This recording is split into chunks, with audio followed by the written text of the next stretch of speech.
Guys, itong video na to is para sa mga baguhan na nahihirapan pa kung ano-ano ba yung pagkakasunod-sunod ng mga components ng solar setup. So, kung ikaw ay medyo alam na or nakapag-build ka na ng solar setup is hindi mo masyadong mapapakinabangan tong video na to. So, dito is more on connection lang po tayo. So, yung other specification ng mga components ay hindi na po natin masyadong babanggitin. Pero kung sakaling mabanggit natin, mas okay. Pero dito, yung connection lang muna. So, ang gamit ko kasi ditong MPPT is itong ating Elejoy step down 600 watts. Ngayon, dito sa aking step down 600 watts, ang mas preferred kong gamitin dyan is 650 to 600 watts na panel. So, ang gamit ko ngayon is 615 at sa solar panel, meron pong dalawang wire yan, positive and negative. Which is, nung dinugtong natin yan dito sa ating solar cable, ito na po yun. So, ang size po ng solar cable po natin na meron ako dito is 10 AWG. So, ito po yung positive, negative. So, kailangan po merong breaker for protection. Ngayon, itong breaker natin, be sure na tama yung ampere. So, sa akin dito is naka 25 amperes kasi nga yung isang panel niyon is parang nasa 18 amperes o basta i-multiply nyo siya ng 1.25 tapos kung ano po yung result nun, halimbawa 23, so ano yung malapit? 20 o 25, so 25. Parang ganun po ang computation niyan. Pero hindi na natin babanggitin yung computation. So, sa connection muna po tayo. Ngayon, sa breaker, kailangan malaman mo po if ito ba ay reversible or non-reversible. Kung non-reversible po ang breaker mo, dapat ang supply is manggagaling dito sa taas. At ang palabas is dito naman. Ibig sabihin, nandito ang solar panel, nandito naman yung papuntang MPPT. Ngayon, kung hindi naman kung reversible naman siya is pwede sa baba.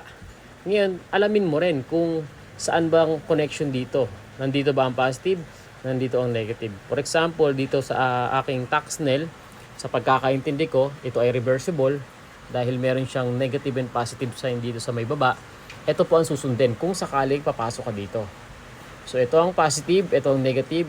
Positive, tatagos po siya dito. Negative naman po sa kabila. Papunta po yan sa ating Elejoy MPPT na PB. Ito, PB input. Yan. Ito po yan, PB input. Itong red ay positive at ito naman po ay negative. May sign naman po yan. Then, syempre papasok yan dito sa ating MPPT at lalabas naman po yan dito sa kabila. Itong kulay dilaw at kulay itim. At ang kulay dilaw ay battery plus or battery positive at yung itim naman ay battery negative. Papunta naman po yan sa battery. So, dumaan din po yan dito sa may breaker. So, dahil dito ang supply ng ating breaker, so, ito ang positive, ito ang negative, ito ang susundin. Yan. So, ang size po nito is 8 po ata ang ginamit ko dito. So, sa Elejoy, kahit 8 AWG, okay na po yan dito.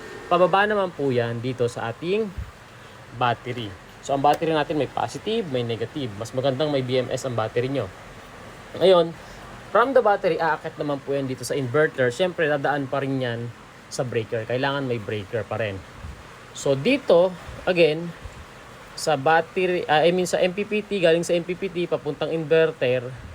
Ngayon, pwede ka namang dito, kumbaga ito ay pagdugtong mo to. Ito positive, papuntang inverter, positive galing sa MPPT. Pwede mo itong pagdugtong, pwede mo rin itong pagdugtong para isang wire na lang yung bababa. Pwede ka pong maglagay ng bus bar.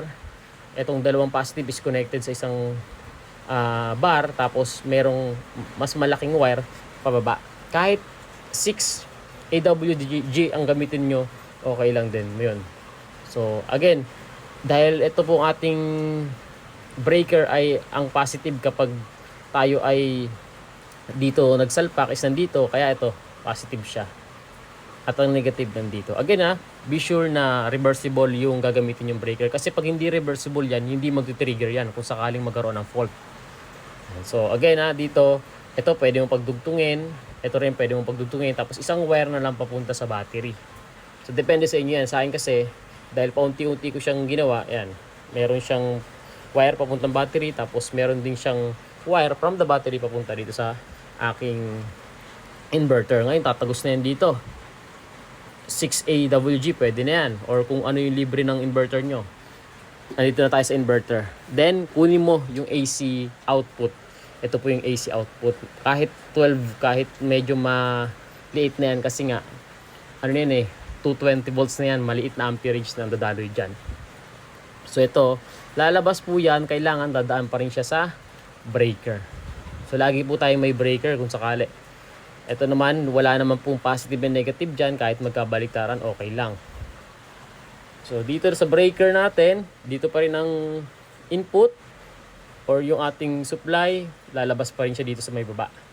So dito naman sa may baba natin, pwede na po yan sa saksakan. Pwede mo na yan dito, i-connect yan. Pero dahil meron akong, ito yung pinaka SSR or power relay na magka-cut ng connection if ever na kumbaga malo voltage or malobat na yung aking battery. So ngayon, kung bibili rin kayo niyan, nandiyan din sa link lalagay ko. So ang connection naman para dito is, again, dito tayo manggagaling sa ating breaker, AC breaker. Ang isa, dadaan syempre yan dito sa ating wattmeter. So kung gusto mo rin magkaroon ng wattmeter, maganda may wattmeter para ma-measure mo yung wattage, yung kilowatt na nakonsumo mo. Para kung sakali, pwede mong i-compute kung magkano ang nasave mo. So again, yung isang paa, kahit alin dyan, dadaan dito sa wattmeter. May butas po yan, yan. Tapos, dito sa may gilid, nitong ganitong power relay. Sa gilid, kasi ito po yung main supply nitong power relay nito. Dito po dadaan yung pinaka main supply. Ibig sabihin, ito muna ang kukonsumuhin nitong power relay. Okay, tapos ito naman sa kabila is nandito naman din sa kabila. So again, itong dalawang magkabilaan yan, yan yung main supply. Yan yung kukonsumuhin, yan yung galing sa solar mo. At ito namang nasa baba na to, ito naman yung reserve. Kung saan, kung sakaling maputol yung connection yan or malobat ka, dito na siya kukuha. At ito ay kinonect natin sa Meralco. Pero sa akin dito is sa another setup ko. Para kung sakaling malobat to, kukuha siya sa another setup ko. So dito po yan. At ito naman pong nasa taas, yan naman po yung output, papunta na yan sa saksakan. At isasaksak mo dito kung anong appliances na paggagamitan mo. So yan, dito output yan. Again, wala pong polarity yan. Kahit magkabaliktaran yan, okay lang. Then dito naman, ito trigger to. Ito yung trigger mismo ng relay. Na kung saan, kung sakaling malobat na yung ating battery at ma-detect ng ating LVD na lobat na, ang gagawin kasi ni LVD is ikakat yung supply niya dito sa output niya papunta dito.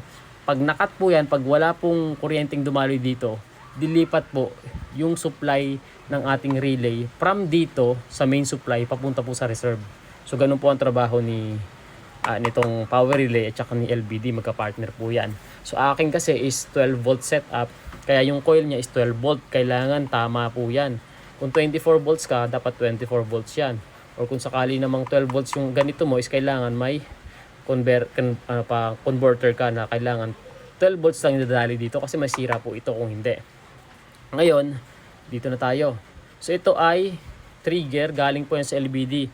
Output, ito po yung output ng LVD natin. Yan po yung connected dito. Kahit magkabaliktaran, okay lang po kasi wala namang polarity ito.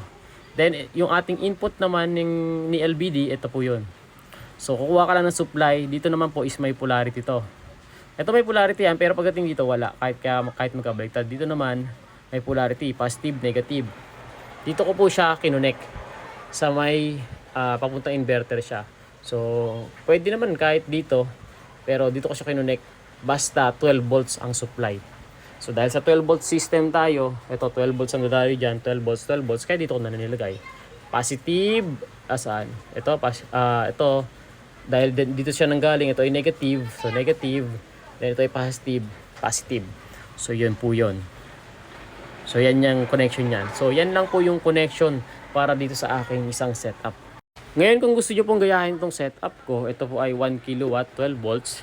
Ito naman ay 600 watts step down na LE-Joy. Tapos yung solar panel ko is 615 na Jinko. At yung battery ko naman, ito binuo ko to. So, bili na lang kayo ng 12 volts. Mas maganda po yung mataas na. Kung kaya nyo mag 300 AH, mag 300 po kayo. Kasi para mas masulit nyo tuwing gabi. So, yun lang.